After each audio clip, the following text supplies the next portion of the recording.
केलं जात आहे। सन्माननीय परागजी नार्वेकर यांच्या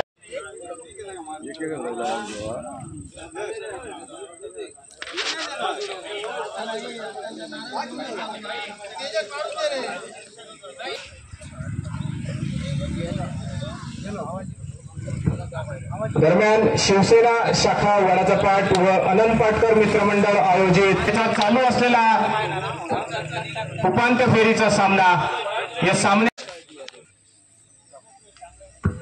दरम्यान नाणेफेक केली जाते।